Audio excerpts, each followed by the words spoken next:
send me a numia ba kum bi efri na no de ntia wo susu se NDC fo nse mo ka no enu sa papa mo ha mo akwa mejo so mia no honamu aboko na de atiti de senka Ghana ye ko ba ko na de e ba no se na de afedi akwa dene amanyosem we kan na we yaka we che sanitizers dia wo susu ame anate e ba no se na MPP fo nso akwa yi ano yo edi kan mechia uzia phone na masan aye the correction kakra me research and elections officer for MPP ewe Utina West constituency me chairman Pato Twasuma aha na dia na edi kan eka no se de Ghana mampeni aka COVID-19 enye asamo anase we say enye amanyosam bi the yekwata sorry ye da no fia da betwe mu ana ye hu say ye nuanom NDC for ya play for ka gimmicks for sa ensem hu ye hu ye nwa na say yamba mbachire mu a e bia na manfo be fi say dia the member of parliament may into under asamo esi enfa no ho ana say onwe ne for nkra eno no entesa say dia na wankasa wo hwe ye ne mu reporters last week Saturday omo ba ye capture sorry no koye and your MP did buy ranging details hospital beds, hospital cabinet, hand sanitizers, washing soap and very bucket some 100,000 Ghana cedis in Kanisika 1 billion MP say on also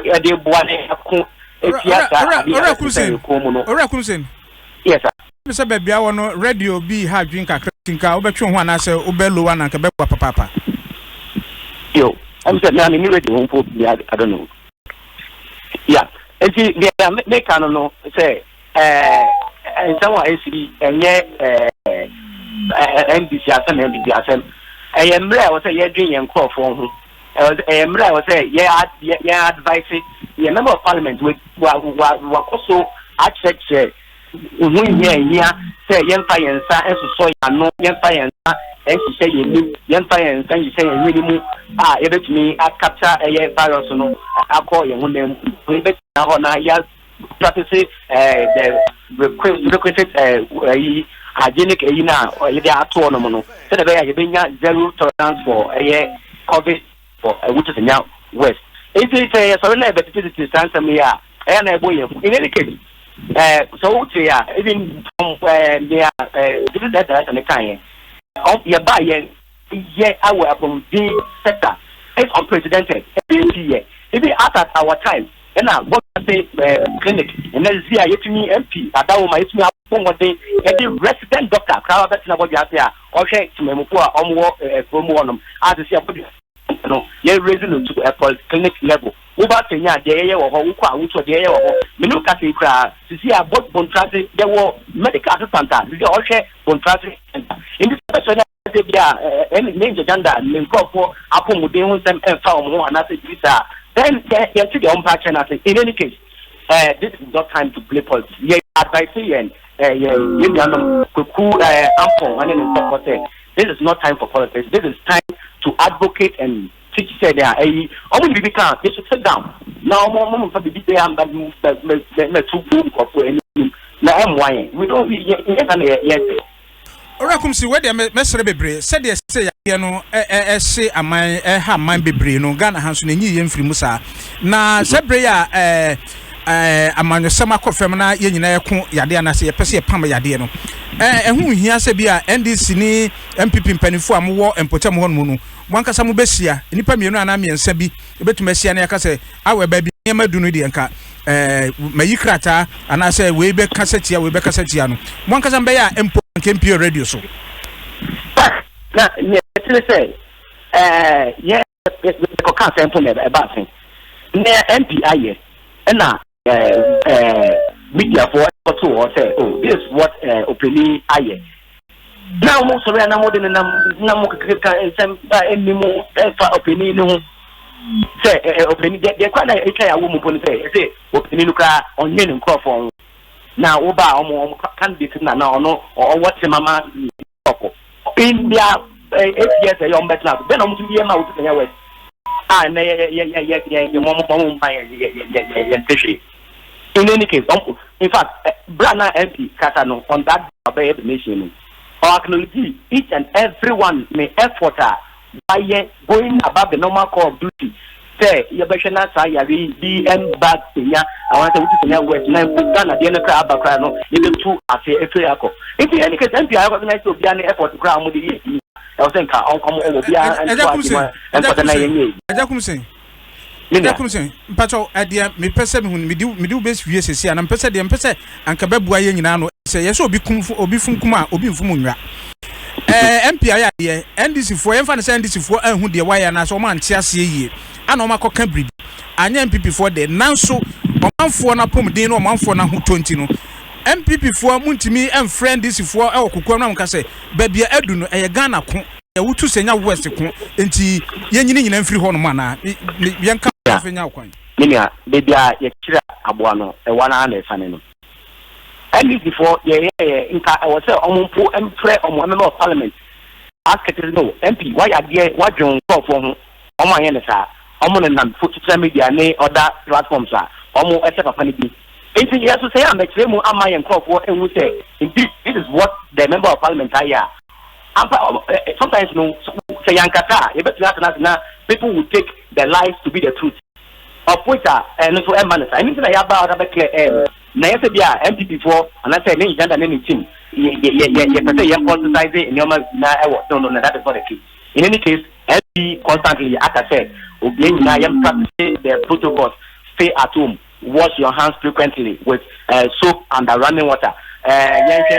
what one now quickly report to the medical facility. Now, provided all secondary schools within the district.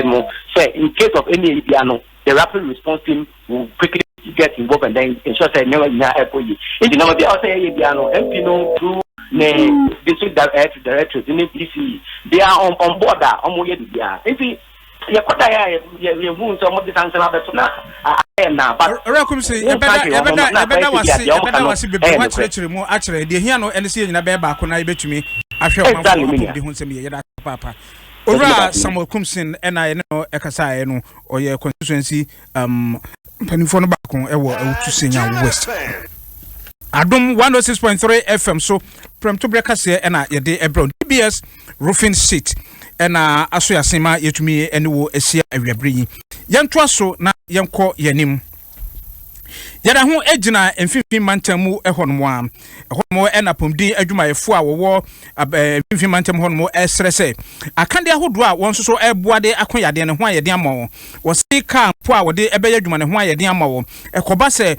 obi ehododo no ade ne ba ho no hwe se de ne ho ayehye no wo twini moja na ho hia se wode konoguchi anase wode Kumasi for Kumasi Center for Collaborative Research na wo kaye hwehwem ho se bia COVID-19 die no owobi anase onibie no o se ya sem papa efise akade ahodo a odibedi sa adwuma ni nyina no ebi ne ho sanso so ene empo sika sabeta fracha wode beto petrol no de aguka mu de moja no Kumasi anase no guchi no so no ebi ne ho enam so mo de adesrato mfifi mantem afo owura kwamra dankan se enim se wo momodin so be hu bibi an efise eba na sa na okono ayayeden but the challenges they are disposable. You can't use them. I know there. Said the other districts, Eddie, so you so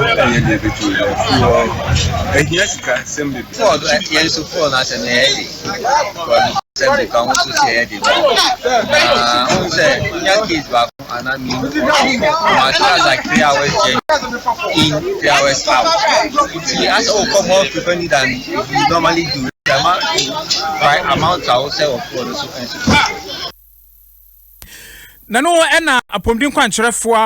a opani a wo hwe kyere sapomdin kwankyerefo e wo wutu senya East Dr. Paul Sani Edu e kyere mu ese ono de na dwene pa de beboa se obi biara obeba yaresa bia na se wo eye wutu senya East won mu no anka obehwehwe no mogya mu afi no ho se yade won ho nanso se beye sika yade beye ho asem ene yade beye ho adwuma ene asem enti wo srese empanifo adonfo emra na wo meye wonboa and the traffic and trade issues are still very significant and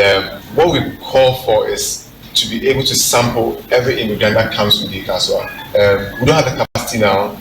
but we need the region to position Kaswa in a way where we can be able to step up in our sampling, because it's the asymptomatic carriers of the disease that are the problematic. I know the National Plan Service has put together plans to move patients around. For now, what we know is that they're moving confirmed cases. Na ya kan se hodoa ne oha hodoa manfo eda na ni nyina no ya chichiri ni kotokuo ni nyina oni pa ya de bekwa kwato no na boboa no ene mfifi mantam soafo owura na dankan eno ti adom kase ebopini no ene ebisa no se ede na ekọ no so echire mu ese wabiebie eye isolation center si e wo no a ekoba se yade no agi ne hutim na opie ho no na won so edo no mani eduai ehu ni se yade no ni dia sanipa no ho no ena wode won beko. Procure about say thank so that you can do that. Okay, let's come to Cape Coast and then plan will end for us. Cape Coast. Cape Coast. We started forest.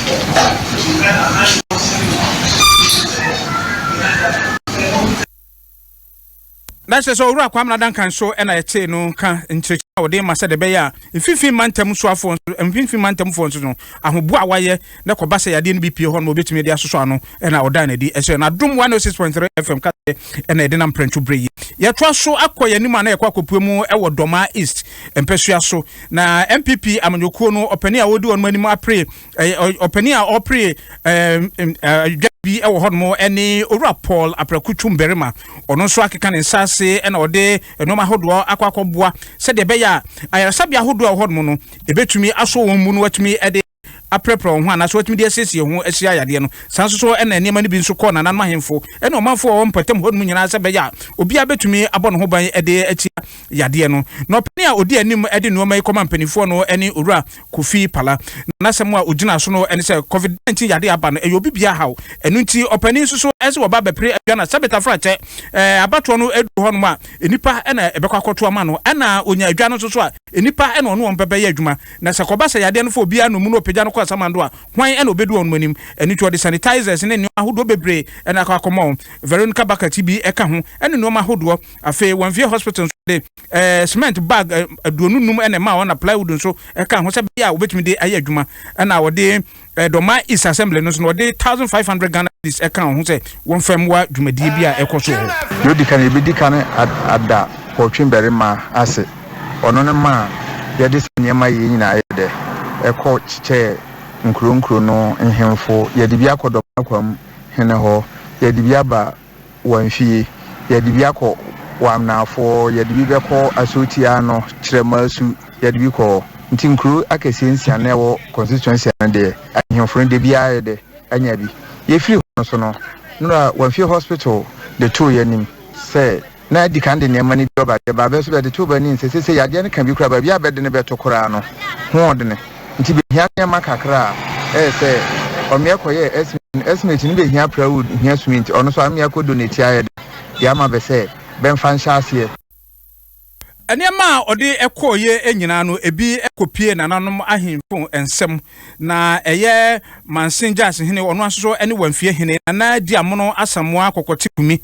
ena oso eniama nu ena obo ne nsem papa edi aseda kese ema opani se ohaw ne abebresa Ghana ekom nyina no sebeta frate abai no bie ni hono ma ne kotokuo mu edwo na nso so no nso atimi agiti ne kotokuo mu na odi niama wei abre ono de a bibie ni hono mu a obetimi de adopani asese sie ene kaja ene aseda yade no ehu senia ye kano se social distancing ase obu bia na obenu pia yade no betim de ama na se obetimi atwe ho afi yade no ho a na esese hohoro wonsa ofa disinfectant me akura nanka enura ena na me kan se me kodisi ho na makohwe mate se o mu de no ma isi vantage points ahemfie so ba bia amanfo ba pa nti na ma imagine se me kwa akohu no na no ma na o mo ensaka no o mdi bia ba fi ha ya nyame adom sa na obi to dwen ho Paul odisa no me abai na nanom da na se Nana edi asida ema wie no ena eye Dr. Penny a wo Doma East Dr. Ransford Kwasi eso ekiremu ese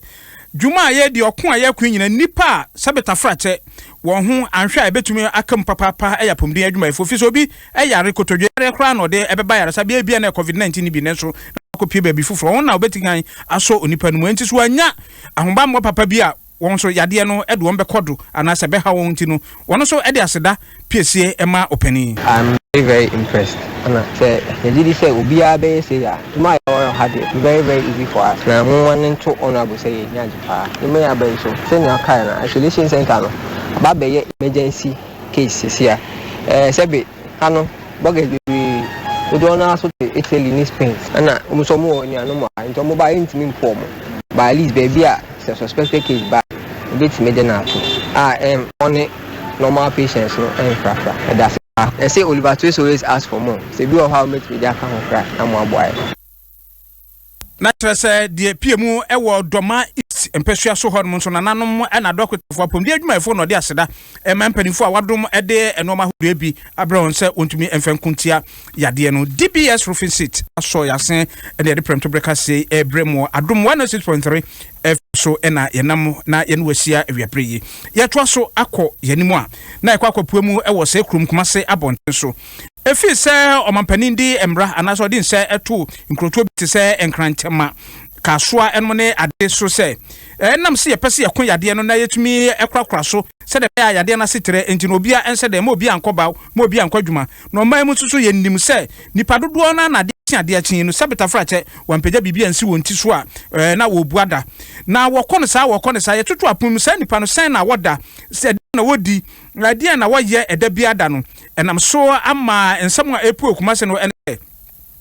se enipa do na gu assembly member for epono anu da biada ni honorable assembly member wa numia me ne mema ye buada wa numia me ne mema ye buada ene ye gariko konko ba kokora no wahye no de ama emu konko ba akwa so mesi beje ebi wo hono ma ko bi ti na na da so no ne ade na no ena assembly member fo bi a wo nsiaso ewo nsiaso sub metro kumase abonten so esusu se sa ohaw no opese wo so ano opese da biada wo ma omanfo aduane edi enti won so aboabo wo ho ene efi akra no wuram di odake ni amani bi ni amani so no amani bi na ya ujima ena odi akire ema adwade no nyina akọ no ne ye jimsina na prempre a ono ena oye fanchire brade mbra electoral area no assemblyman ena oni ni di nkomo no akire man na mo a wotui no ni nyina so ana ma omanpanyi pese so yare na no ntino wase se yento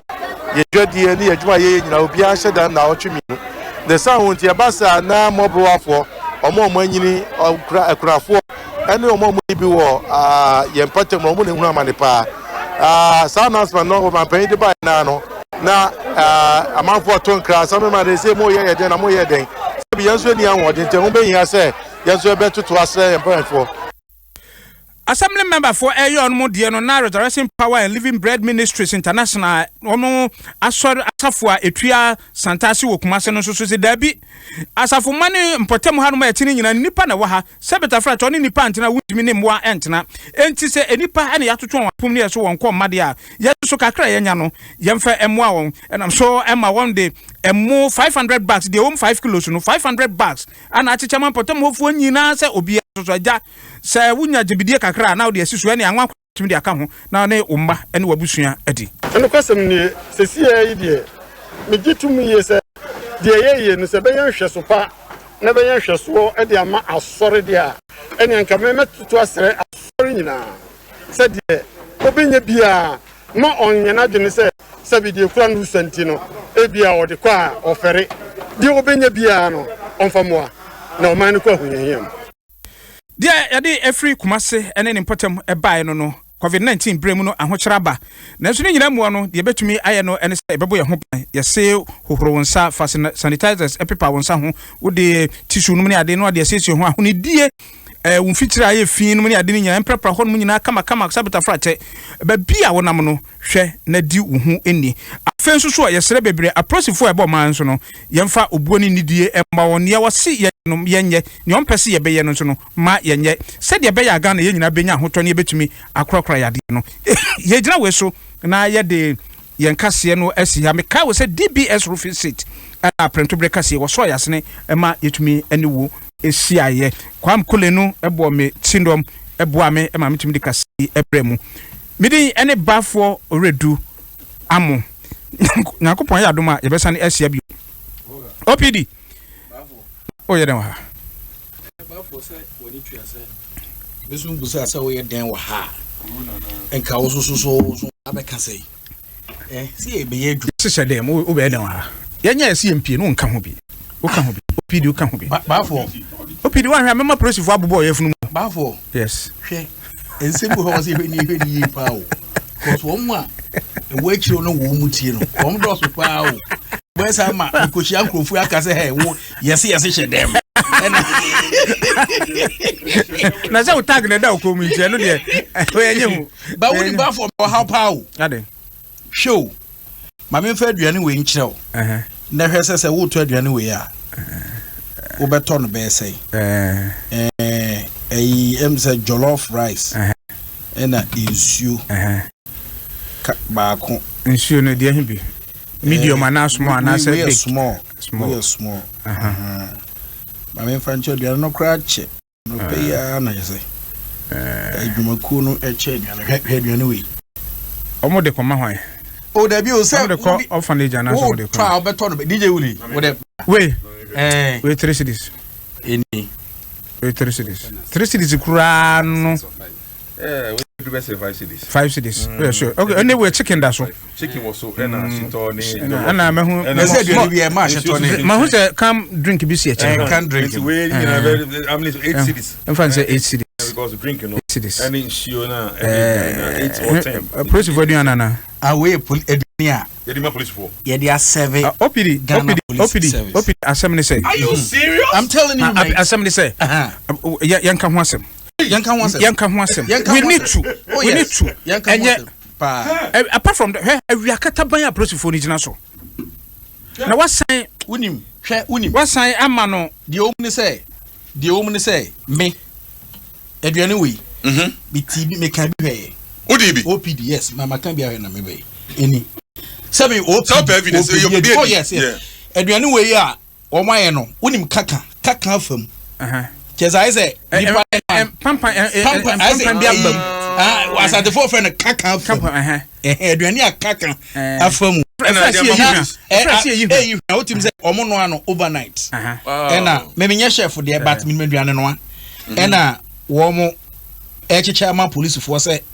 wo mu ni police enfa o say location there men can but wo mo chairman police for ni na o pa bi asebwe enra e ba kumi kwa bontin sumanya bi na woni adukumi kwa bontin ra he brought the same evidence at the back say police for no na ya say adene say no the assurance e be ma obi 100 Ghana a day ampa and ya withdraw 100 Ghana a day no DJ ya withdraw 100 Ghana a day no sika we aduane amudi ma say enu 10 cedis who is doing that omo mayan look DJ ya dia na aba na e serious and say we the police for ko gina ho so omo ban said the be ye nyina betumi akrakra ya dia to dia na so ma no adua se beta fra say enye se ye obi ato but no kra ne we need to talk because adua we say me ba what 3 years to come me adua no ma no e be fa so a e be treat police for no e be kire coronavirus no say the best spread and exactly I'm telling you uti ene me ba adwumen e bia me check me check me diet yes mimi ni jollof rice e bi kra me ba dibi ofie de dansa na me ba uni me aduane a was so defeat me enti from the start mo catch say mo my 100 Ghana cedi and I mo start here mo my day 1 day 2 mo my day 3 ebinum sa kan ebinum sa nka afa de ye ko brief ya mo say aduane na mo de be man aduane a mo de be man no so kra so away 30 Ghana kra enu udi nsuo Tete Ghana kra mechanic kese do Tete Ghana we no 10 cities what you say 10 cities enti can drink in channel I why they na 4 cities enti when pa na mu when enso ne 1 cedi 20 pesos when na mu enso ne 1 cedi 20 pesos enti say mo ne 5 cities which means that ni nyina be 10 cities and 9 cities when na mu police for and company no say dey ma mo no aduane no so a contract enterprise no be ba fam tie why no one is responsible for this I mean the director of operations is in charge of that oh my god do mo ye nyina director of operations o tie dia me pa cho omo modern na oni police for ni ye me say police ni a mun say aduane we dey be sin na me obi ejina wi aso fra no ba ko me nyum eno mo say ade ma me fa na mako eno mo say be o mo dokono